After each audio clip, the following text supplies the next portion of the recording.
Number 1, Bible में उल्लेख सबसे लंबे व्यक्ति एक पलिश्ती योद्धा गोलियत और बाशान का राजा ओग थे, जिनकी लंबाई 9 फीट बताया गया है। नंबर 2, बाइबल के अनुसार सबसे आमिर राजा सुलेमान था। उसने 40 वर्षों के शासन काल के दौरान अपना सर्वोच्च वैभव और धन प्राप्त किया था। नंबर 3, बाइबल का सबसे लंबा अध्याय भजन संहिता 119 है और सबसे छोटी अध्याय भजन संहिता 117 है। नंबर 5, हनोक और एलियाह को जीवित रहते हुए बिना शारीरिक मृत्यु का अनुभव किए परमेश्वर स्वर्ग उठा लिए। नंबर 6, सुलेमान की पहली पत्नी नामा थी, जो राजा दाऊद द्वारा युवा सुलेमान से विवाह किया गया था। नंबर 7, बाइबल में उल्लेख सबसे शक्तिशाली देवदूत माइकल है, जो सभी स्वर्गदूतों का मुखिया कहलाता है। नंबर 8, मनश्शे राजा बाइबल में उल्लेख सबसे लंबे समय तक शासन करने वाला राजा था, जिसने 55 वर्ष की उम्र तक शासन किया था। नंबर 9, राजा सुलेमान की 700 पत्नियां और 300 रखैलें थीं। नंबर 10, यीशु, मूसा और एलिय्याह 40 दिनों तक उपवास किए थे। नंबर 11,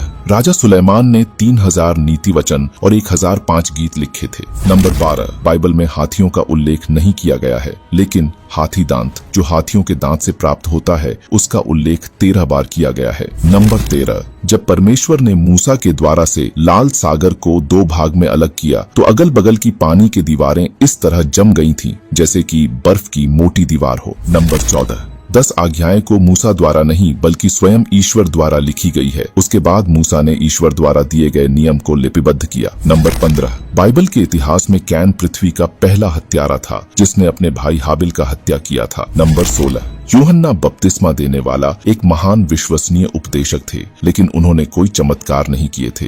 नंबर 17, जब इजरायली मिस्र से वादा किए गए देश के लिए पलायन कर रहे थे, तब यहोवा ने इस्राएलियों को मार्ग दिखाने के लिए दिन को बादल के स्तंभ में और रात को उजियाला देने के लिए आग के स्तंभ में होकर उनके आगे आगे चले थे, जिससे कि इस्राएली दिन और रात बिना रुके चले थे। नंबर 18, यीशु मसीह को क्रूस पर चढ़ाने से पहले उसे रोमन सैनिकों द्वारा कांटों का ताज पहनाया गया, यहूदियों का राजा कहकर लोगों की नजरों में अपमानित किया गया और उसके राजत्व के दावे का मजाक उड़ाया गया। वह कांटों के ताज जो बाइबल में जिक्र हुआ है, वह कोई सामान्य कांटों का ताज नहीं है, बल्कि वह ताज यीशु मसीह की पीड़ा, अपमान और हमारे द्वारा दिए गए तकलीफ को सहन करने की चिन्ह है। नंबर 19, बाइबल के मुताबिक शुरुआत से ही शैतान यीशु पर विजयी पाना चाहता था, लेकिन यीशु पहले से ही शैतान को हराने के लिए तैयार था। और जब यीशु ने क्रूस पर अपने बलिदान की शक्ति प्रकट की, तो पूरे नरक की खाई में गूंज उठी और मृतकों में से पुनर्जीवित होने से पहले वे नरक में गए। नरक में यीशु ने पाप और मृत्यु पर विजय की घोषणा किया और उन धर्मियों की आत्माओं को मुक्त किया जो उनके आने से पहले मर गए थे,